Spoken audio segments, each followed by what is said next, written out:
Hey everybody, this is Marcus Preciado and you are in the yard today. Thank you so much for joining us. Today we got a special guest co-host today. Nate Chandler is joining us. Nate, thanks so much for being in the yard today, brother. Hey, thanks for having me. This is awesome. It's a pleasure to be here. Awesome. As always, we have our lovely and talented, I'm not sure if he's more lovely or more talented, Jefferson Drexler. What's up, Jefferson? Say hi to everybody in podcast land. Hey, podcast land. Nate, thanks so much for joining us, man. This is such a pleasure. Hey, thanks for having me again. As always, guys, we want to say a couple thank yous. First of all, we want to say a huge thank you to Christian Podcast Central. They are partners of us, allow us to get this thing done. Also, we recently made a relationship with Jesus Daily. So if you follow us on Facebook or social media, Jesus Daily offers our show every Saturday at 11 a.m. And a lot of you guys are watching. I think it's averaging, Jefferson, around 13,000 views a Saturday. So that's really cool. Jesus Daily, thank you so much for that. And for those of you guys watching us on YouTube, and if you're not, make sure you subscribe to our YouTube channel. That way you get all the updates and you don't have to miss a show. But let's get into it right now. And we're going to talk a little bit about The Last Dance. Jefferson, we chatted about it last week, and my contention was that it is the greatest sports documentary ever made. Now, I've had some friends and some of our fans on social media rebut that, which I respect, but really I should have classified it to say, for me, and that way I can't be wrong. See, if I say it's for me, right? So for me, it's the greatest sports documentary ever. And I know you've been watching the last couple episodes, Jefferson, and some things have piqued your interest, huh? Okay, so first of all, I got to know, your friends that are coming back at you, are they on my side saying that Rudy is the best documentary? Quit with that, dude. That's nonsense. Great movie, but come on, man. Look, when I see that guy now, I don't see Rudy. I see somebody from Lord of the Rings. The Hobbit. And The Hobbit, right? And then I see somebody from, what's that Netflix? Stranger Things. Stranger Things. So it doesn't even qualify, man. He's more Stranger Things than anything else. Yeah, you know what I really appreciated from The Last Dance was, especially in the last 2 hours of it, is seeing some of that inside deep look into Jordan's leadership style. He was definitely a, look at how I play like me, and that's where my relationship with you ends, but I'm still going to lead you. It's interesting. Yeah, he wasn't touchy-feely. You know, Nate, we've been watching The Last Dance, which I know you're going to get into. You haven't had a chance to catch it yet. But it's just amazing. And I was talking last week, one of the reasons, or some of the reasons that I love it are because of the subject matter itself, Jordan. Right. You know, I'm 47. Right. So he was the guy in my era. I grew up in North Carolina, you know, and he went to UNC. And then the shoes transcended shoes for me, you know, because what it represented was I got my first job so I can buy Jordans. Right. Right. And so it meant something. It meant me growing up. Right. It meant me coming into kind of my little manhood. All my great memories of life are built around during that era. What Jordans was I wearing? Right. The soundtrack is amazing. Yeah. And so for me, this Jordan documentary has been great, The Last Dance.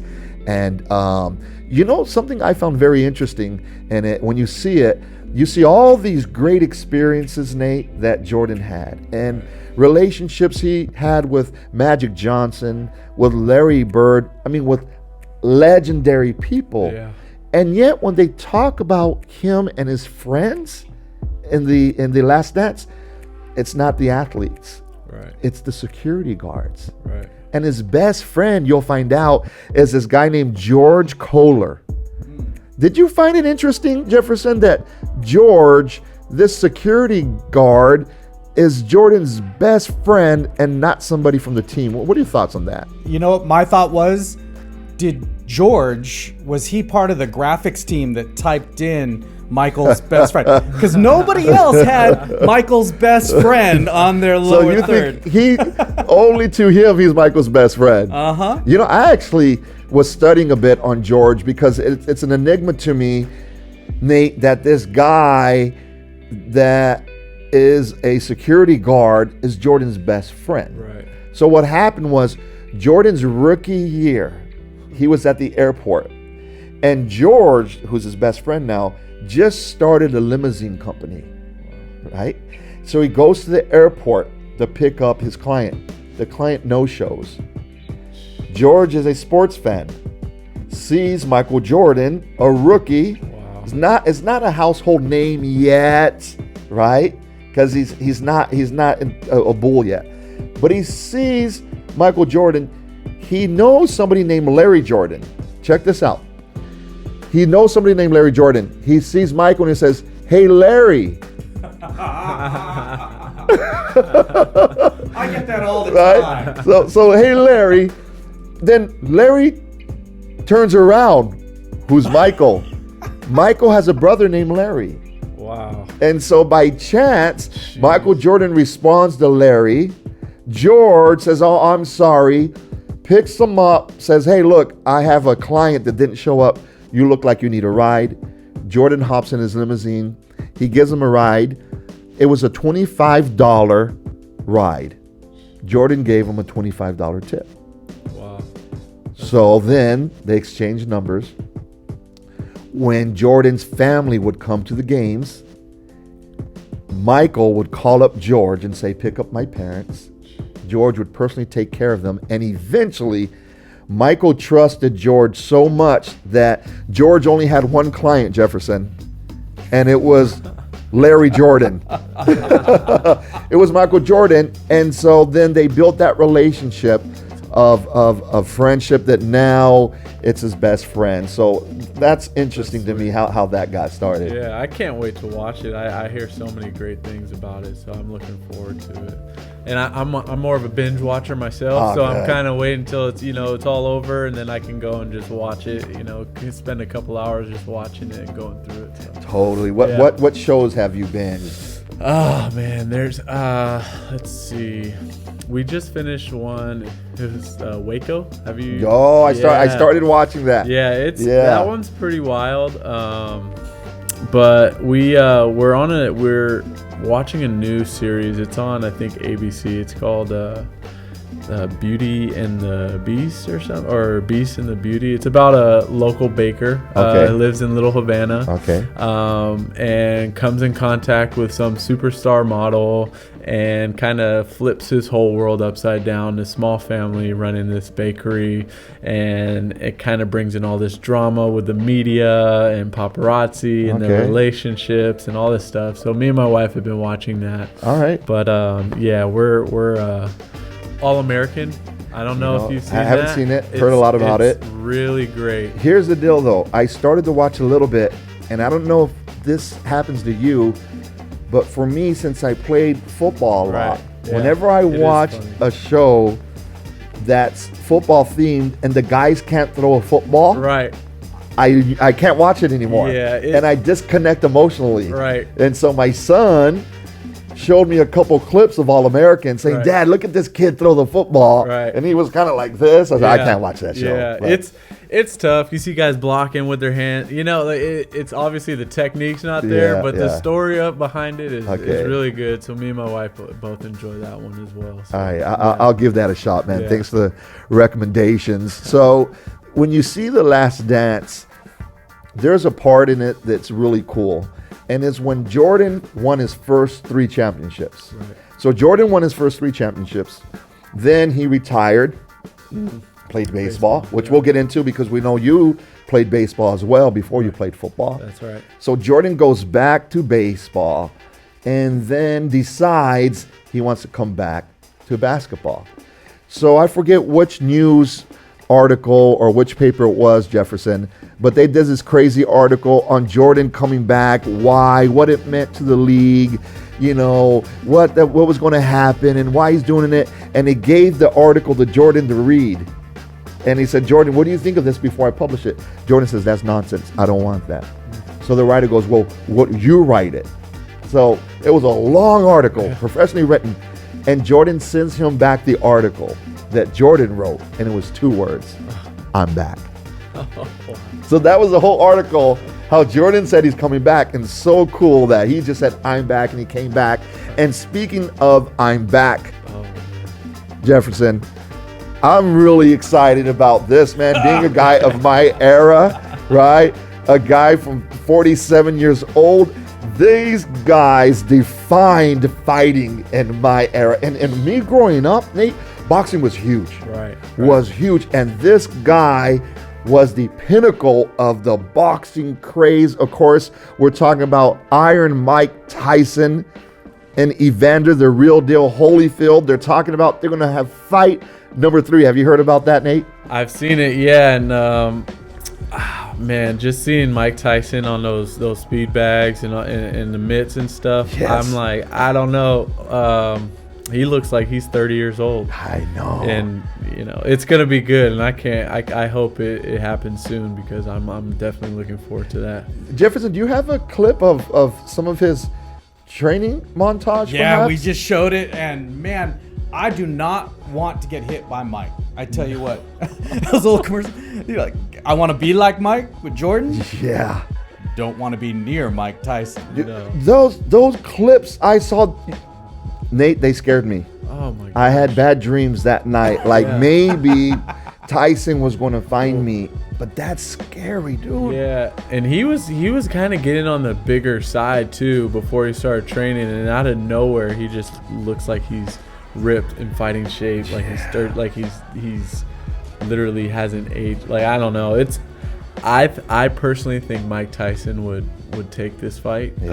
Just personally by the videos that I've seen.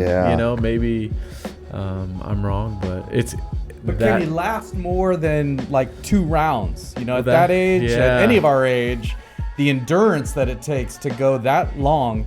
3 minutes is a long time, much less, multiply it times 12. Let's go on the assumption that Holyfield is in shape, which I would think he would be. Right. He was always in shape, always looked great. So let's go on the assumption that Mike Tyson is the best he can be for a 53-year-old guy, right? Mm-hmm. And let's go on the assumption that Holyfield is the best he can be. That's a very interesting fight, and I think as much as I love just the pure, raw explosiveness of Mike Tyson, right. You can't argue against Holyfield's ability to mentally get to Mike and those tactics he used that defeated Mike Tyson twice. Yeah. And I don't see why that would go away. Right. Right. And so as much as I would think, while the visual of Mike Tyson exploding, for those 30 seconds, they call boxing the sweet science. Mm-hmm. And I think the better scientist is Evander Holyfield, and I think ultimately would figure out a way to win if he weathered the first couple rounds. Yeah.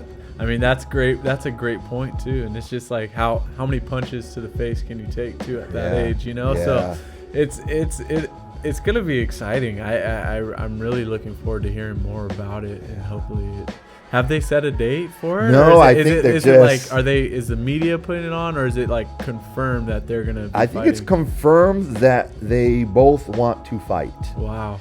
Here's the deal, too. This is my bold prediction, guys.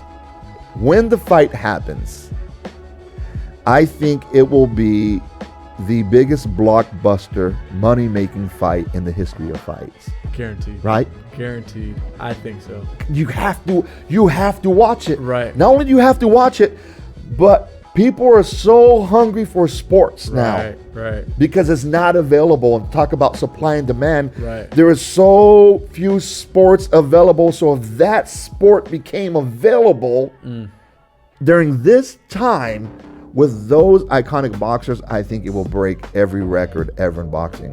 Definitely. I am so hungry for sports right now. I would watch Tyson's 30-second fight against Spinks. I'll watch anything. I was watching the 1977 World Series yesterday. So, if it's something new and live, I'm all about it. I don't know if you follow this. You should, Jefferson, but Heath Bell, a good buddy of ours, former Padres all-star closer who's been on the show and is a great part of our team, he airs wiffle ball games between him and his son in his backyard. And people tune in because they're so hungry. And he's there pitching wiffle balls to his son. And people are like tuning in. What time's the game? What inning are we in? Hilarious. That wasn't a strike. He went yard. It's just so funny. I'll show up and do play-by-play for him on that. I'm not kidding, man. That would actually be funny, Jefferson, if we went and we did play-by-play. But speaking of just hungry for sports, the sports world is starting to ease up a little bit, Nate. I know that NBA facilities are giving access to players, still keeping the social distancing protocol, which I'm sure they're keeping 6 feet away, but they're opening them up. Some of the NFL facilities are opening up. What are your thoughts? Like if you were currently, I know you're retired, but if you were currently in your prime of your career during this COVID time, how would that be affecting you? It would be tough because usually around this time we'd all be back, working out and getting ready for mini camp and doing OTAs and stuff like that. So it would be challenging. I feel like something like this has never really happened, especially for my generation or the guys coming into the NFL especially.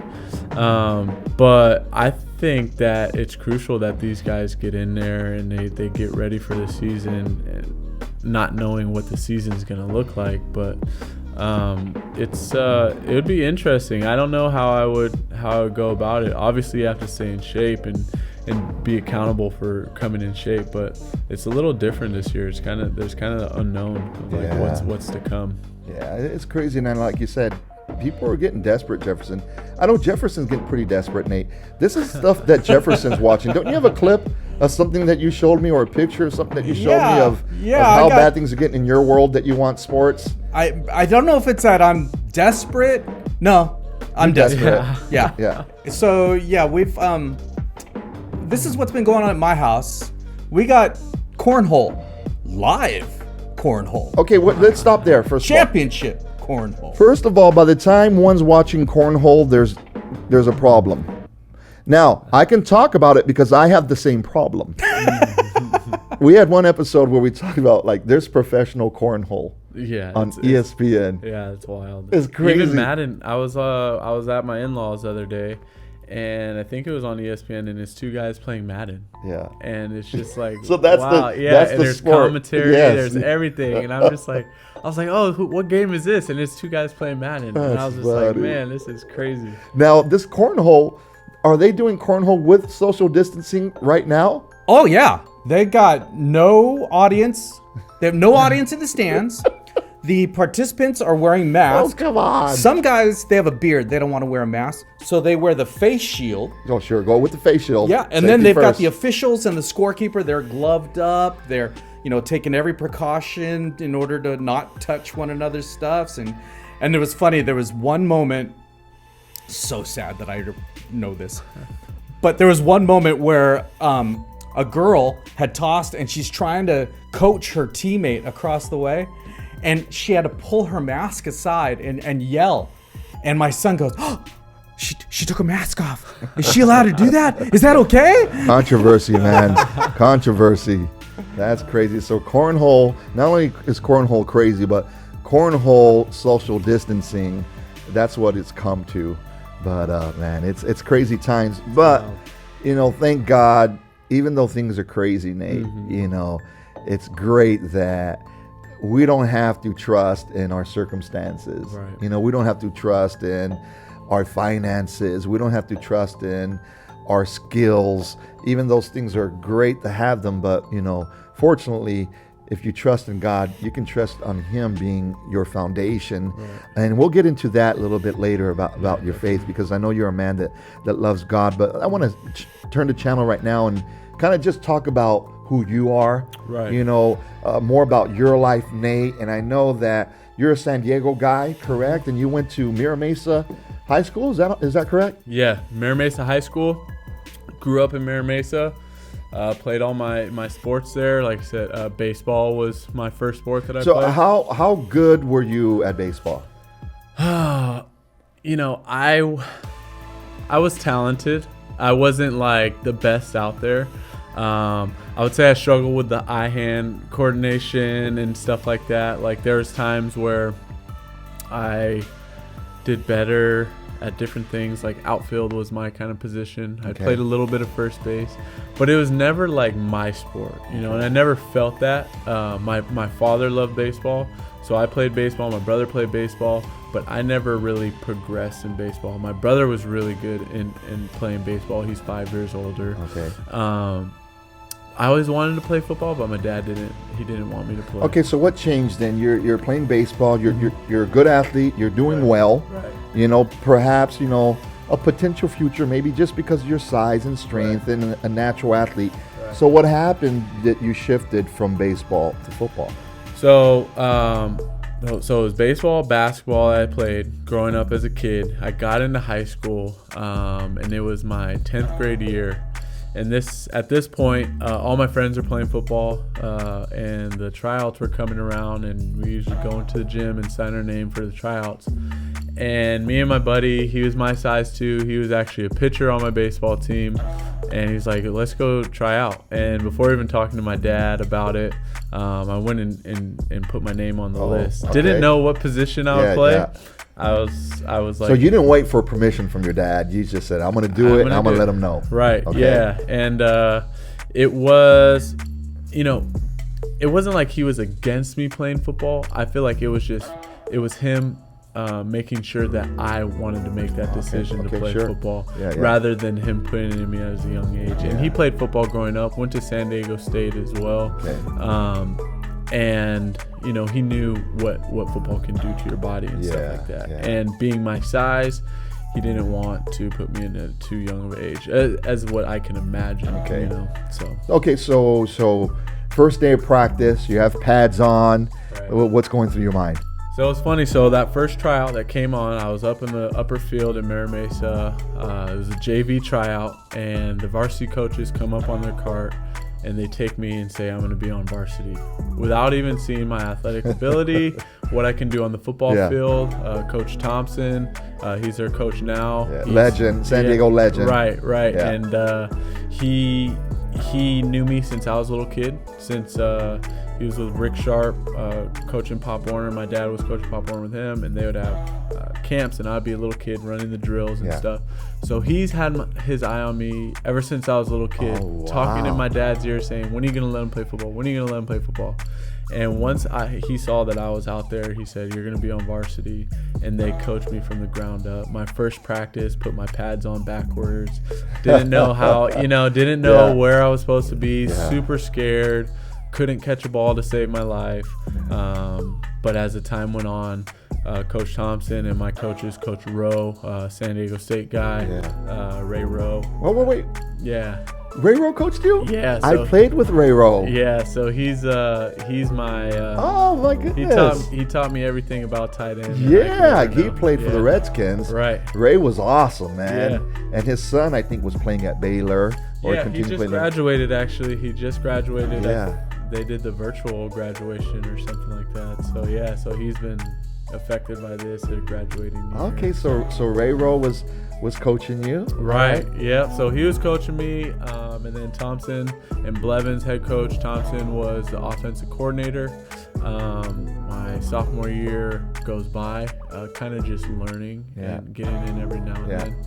And then my junior year came by, and that's where I really took off. Okay. So your junior year, you take off. You have a great senior year. You end up being the #1 tight end prospect in the state of California. Correct. That's a big deal. You know what I mean? Yeah. The #1 tight end prospect in the state of California. Right. Talk to us about that.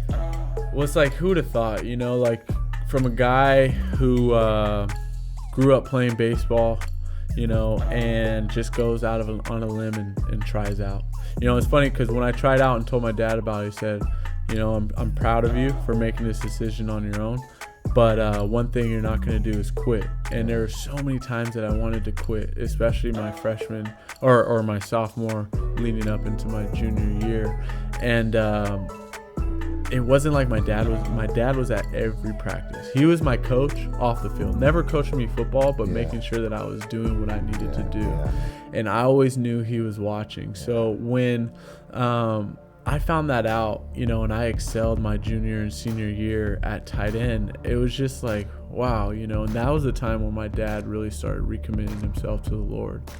And as I look at it now, it was such a God thing, of taking me from one position to where my senior year, my dad passing away and going into college and the NFL. It's just it's really crazy how God has put me through different things and shown me different things through football.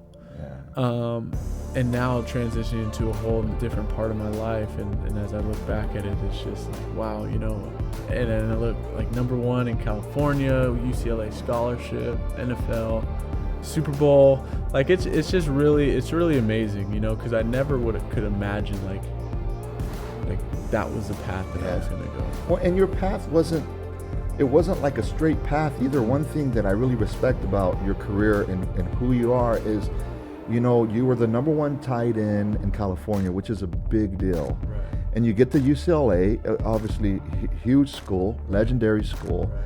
Right. And you're there as a tight end, but then you get shifted to offensive line the following year, correct? Right. And then I think your third year you get shifted to defensive line, right? So now, I mean, that's got to work. You have to be a certain mindset, Nate, to go there as the #1 tight end in California. Right. And then eventually have the attitude of, it seems to me you had the attitude, Coach, where do you need me?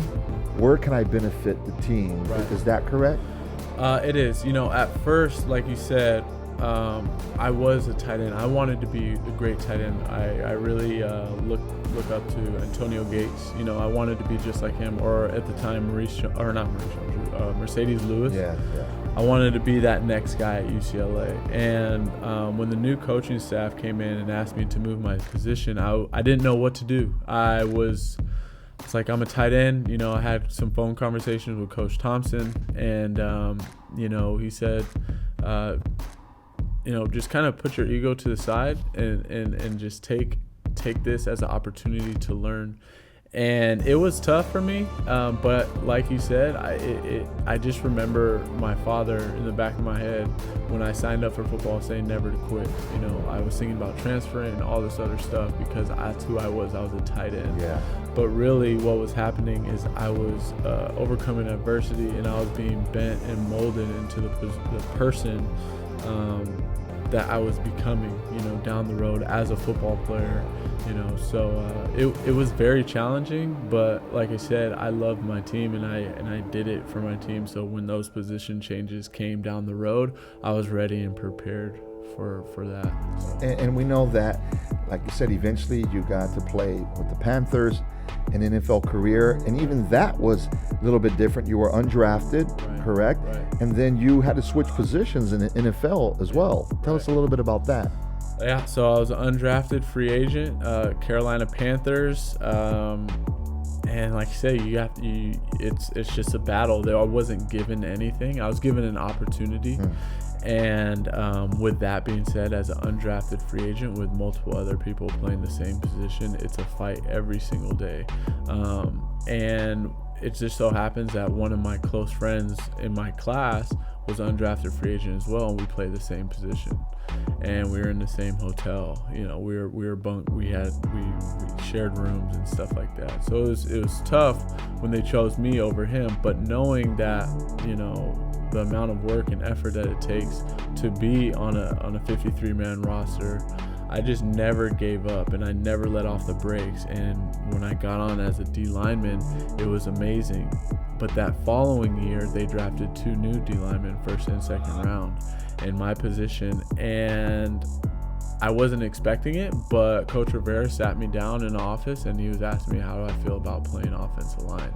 I played a little bit of offensive line on scout team my first year at D-line, and the offensive line coach, John Masco, saw me and saw that I was kind of a natural athlete from my time at UCLA. Yeah. And they asked me if I would do it, and without hesitation, I said yes, and then ended up making the 53-man roster as a backup left tackle. That is so cool, because I think that's a really great microcosm of life, where we've got this plan, and things happen. Right. injuries or accidents or things that are out of control. And then you can either sit there and complain, like you could have complained and said, no, I'm a tight end. Right. And you could have been a tight end, Yeah. but who knows, maybe you wouldn't have played at tight end, Right. or maybe you would have got hurt, or maybe, who knows. But so much of life is about being adaptable and flexible. And now more than ever, man, with the COVID season that we're in, right? Right. And I know that you've mentioned faith, which we're going to get into here a little bit deeper. And so you go to the league, and you get the experience. I mean, this is the kid's dream, right? In the NFL, playing with superstars, getting to the Super Bowl. And I know that you had to be flexible and change. And not only did you change positions, but you were playing at 315 at a time. Is that correct?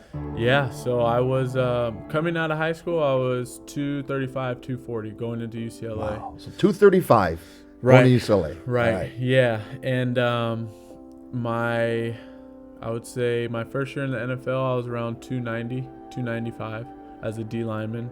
And then my second year when I moved over to offensive line, my coach wanted me reporting to camp at 325. I played the season roughly around like 315 at right guard. So, it was a lot of molding my body, like kind of shaping my body into what position that I was playing. So in college, I was a different position each year, from O-line. I even went O-line back to tight end, back to O-line, and then D-end, D-tackle. So it was different. It was different ways of me controlling what I ate, and then also in the weight room and staying on top of it with my strength. Yeah. And in the NFL, we have top-notch nutritionists and training table to where when I did have to get up to 325, it wasn't an issue. But it was kind of difficult keeping it on during the year because naturally I'm not supposed to be 325. And now you're under 260, correct? That's the weight you're at now. Yeah, and I feel great. My joints feel good. My back's feeling good. I don't have to carry around that extra baby on me. And I can. That's run. not a baby. That's triplets. Yeah, true. That's a nursery. That's a 10-year-old kid. Yeah, that's something else. But yeah, and it's funny because we go on walks, me and my wife, and it's like I just can't imagine being 325 right now. Like what it felt like. But I did what I had to do to get the job done. And as an undrafted guy with a chip on his shoulder, that's exactly what my NFL career was, is doing what I had to do to get the job done. So what would you say to the young athletes that listen to the show that, want to go D1 or in college right now want to go to the league? Right. What would you say to help them understand what it takes to get there? Well, I would just say leave your ego at the door. Check it. Check your ego, check yourself, and understand that it's going to be hard work. It's not easy, but being able to face adversity and challenge yourself and never give up is ultimately going to get you to where you want to be. And even if you don't go D1 or to the NFL or MLB, whatever it may be, if you know that you've given it all that you've got to get to where you wanted to and you fall short, that's okay, because you did everything in your power to get you into that position that you wanted to be in. I love that. Yeah. Well, stay tuned, guys. We're going to be right back here in the yard and want to talk to Nate Chandler about how faith and sports collide in his world. Welcome back to the yard where faith and sports collide. And we have our special guest today, Nate Chandler, former Carolina Panther, Super Bowl, NFL. Nate, thanks again for joining us, man. It's been great having you. No, thanks. Thanks for having me. It's a pleasure. Hey, so now we're going to get into a little bit different topic. It's where faith and sports collide. Right. And you've mentioned in the prior part of the segments that, faith is important to you. You believe in God and in Jesus. And tell us a little bit about that, how that developed in your life. You mentioned your father before he passed, rededicated his life to God. And how did that fit into who you were and eventually being a guy not that only knew who Jesus was, but as I know you now, a guy that identifies with being a child of God. Right. So I grew up, we went to church, we're kind of like an Easter Sunday, type of family, or every once in a while. But towards the later years of my life, more so in high school, when my dad gave up drinking, he had an issue with alcohol and stuff. He grew up in the church 4 days a week. His parents were deacons, and so he grew up in the church. But those last years of my father's life, he passed away my senior year. He rededicated himself, got baptized, and really started diving deep into the Word and trying to get us to go as well. And I was my dad was like my role model, so I did anything he did. So I started going to church. I ended up getting baptized. It was, I believe, in my 10th grade year, and I started finding, the peace in knowing who God was, and understanding that, like, we're not here on our own terms, but we have a plan that is written by God. And my dad changing his life kind of demonstrated what God and Jesus can do in someone's life, and so that's when I was starting to get into it. I wouldn't say I was planted or had that firm foundation going into college, especially losing my father. But that's when it all started, I feel like. So your dad gets rededicated, changes his life. You see that, but then passes away. I know that had to be hard. My mom passed away like 3 months ago, and I'm a 47-year-old man, been married for 20 years, right. Been a pastor, like, right. Stable emotionally, right. And I still find myself, like, in the middle of the night sometimes just waking up crying and right. having a difficult time as I'm grieving. How did that process play out for you as a young man? It was very challenging. It was... So when it happened, my dad was battling cancer for, I believe, 2.5 years. I can't really say, 2.5 to 3 years. So pretty much my whole football career. And, I never thought that he would pass away, or like, I felt like he was just going to beat it and everything would be back to normal. Getting a scholarship to UCLA is very proud, and I thought that he was going to be there with me and stuff. So it was very challenging, especially because I found out that he passed away when I was flying to Florida for my high school All-American game, and it was me and my mom, and I was the one who had to show my mom that that my father passed away. So my mom went back, and I went out to Florida and played that game, because the last thing he said to me is like, "I'll be watching, and I'm so proud of you."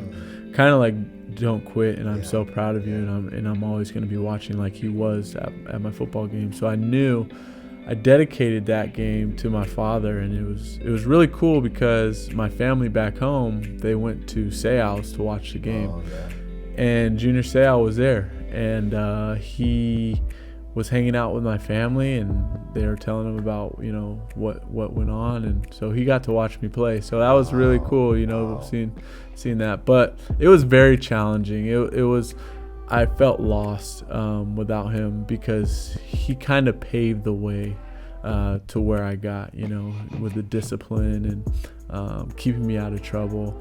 But once he passed away, I kind of turned my back on God, or I was starting to get rooted, but then that all kind of washed away. And you look at the parable of the seeds being planted, and it's, I was like on the unstable ground,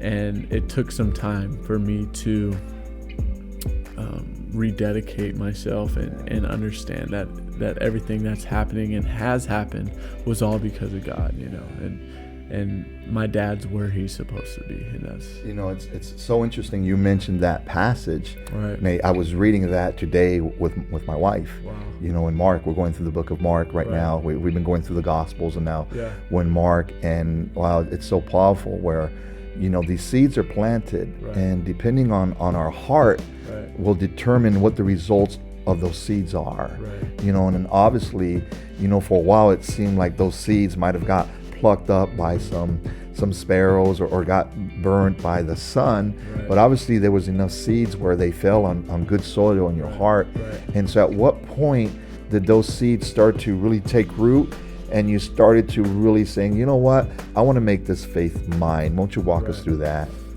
So I always believed in God. Like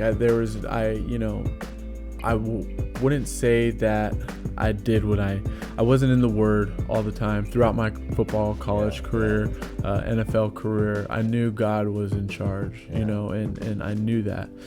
But I wouldn't say I was living as I should have been, I was finding joy in purchasing, let's say toys, just things of the world. The things that I thought would make me happy and fill those voids that were hurting deep down. And I was. What was one thing you purchased that you're like, I made it. Yes. So I've been a huge off-road guy. Went in high school with some buddies who used to have ATVs. So I went and bought a side-by-side, one of those Razor side-by-sides, a utility vehicle, and they had trails out there in North Carolina. And it's like buying a car, and I just wanted it because it was a toy, it was fun, but it wasn't the smartest decision that I could have made, and like you said, you make so many, you're not perfect, you make decisions that probably aren't the best for you.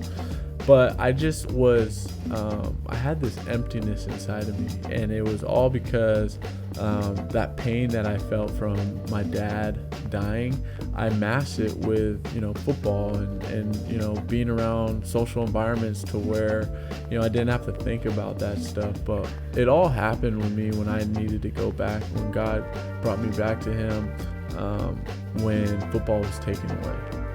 I wanted to play 10 years, be a Pro Bowler, retire out in Encinitas, on the beach. And it didn't happen that way. And we were talking about it earlier, how, life doesn't really happen the way that you plan it out, and you're going to face adversity. And as I look at my football career, every year has been something different, and I've had to face different challenges. And now as I'm going into life, I understand that I'm going to face adversity, and I might have a plan, but there might be a curveball in the road, there might be a rut in the road. And knowing that, I knew that I needed to be planted, and I needed to be rooted with the Word of God, and I needed to know that no matter what happens, death, sickness, anything, that God is behind it and has an ultimate plan for us, and He wants to use us to reach other people. And that's what I want to do, is use my platform and my experiences to reach other people and share the Word and what Jesus Christ on the cross for us, for salvation. So that is so awesome. Nate, when I played football in college, I played at San Diego State, and I thought I was going to go to the show, and all the guys I played with, and I got to play with a Hall of Famer, I got to play with Pro Bowlers, I got to play against Heisman Trophy winners, and I got to taste that, I got to start against UCLA, your alma mater, in front of 75,000 people. I'm like, this is it. But it was so interesting because the more that I achieved for myself, the more empty I was, and the more I thought that would fulfill me. And then so you chase the next thing. But young athletes out there, you know what I've figured out, and Nate as well, is that so many of those guys that we put all our hope in sports, right, and accomplishments, we look back now, Nate, and so many of those guys have found the Lord. Yeah. Because you know what? They've accomplished great things. Right. And they've done it, and they're at the end of it and gone, so what? Yeah. What matters if the man gains the whole world and loses his soul? Right. So if you're watching this and you haven't made those decisions yet, and you're chasing greatness, or you're chasing career or money or females or relationship or males or fame, you know what?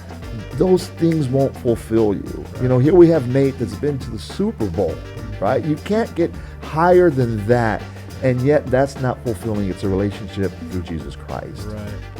And it was in that darkest moment of my life when I knew, when I called the Chicago Bears and I told them that I had to retire, I knew that was it for me. And it was in that time where I was in the darkest point of my life, understanding that I put all my identity into football, using the praise and being an athlete and all this stuff. I was using that to make me feel good, but once it was taken away, and I realized I didn't have that anymore. I was struggling with identity. Who am I? And outside of Christ, I'm nobody. But with Christ, I understand that I have so much more to learn and to gain, and to understand. And especially during this time in the coronavirus, we're talking about transitions. You know, a lot of people are losing jobs. Their sports have been taken away. And now I look at it as that's kind of what I was 4 years ago when football was over. My life has been turned upside down, and I had to figure out what to do. And that's when I met God and understood that he was with me that whole time, where I thought, you know, he was against me for taking my dad.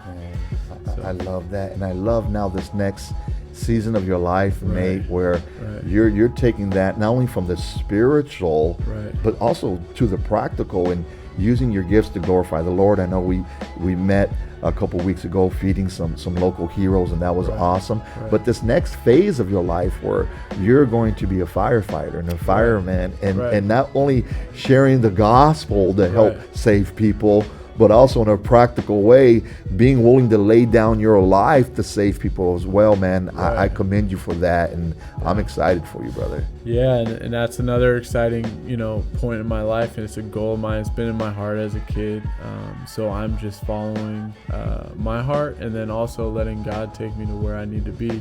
Ultimately, I wanted to be in San Diego, but I'll be starting in LA, you know, in November. So I feel like there's something in LA. There's people that God wants me to be in contact with, especially people that are dealing with some of the worst days of their life. And ultimately, I'm just, you know, wherever God wants me to be is where I'm going to go, and I'm going to trust him.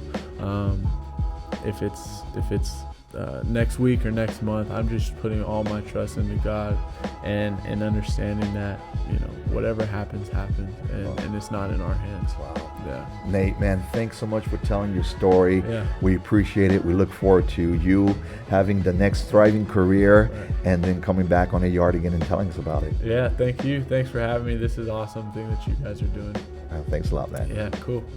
Thanks again, you guys, for joining us here in the yard where faith and sports collide. A special thanks to Nate Chandler, our guest today. And for those of you guys watching, make sure you subscribe to our YouTube channel. You should see the name, the link right there, so you can stay tuned with us and be a part of what's going on here. Thanks a lot, guys. We'll see you next week in the yard.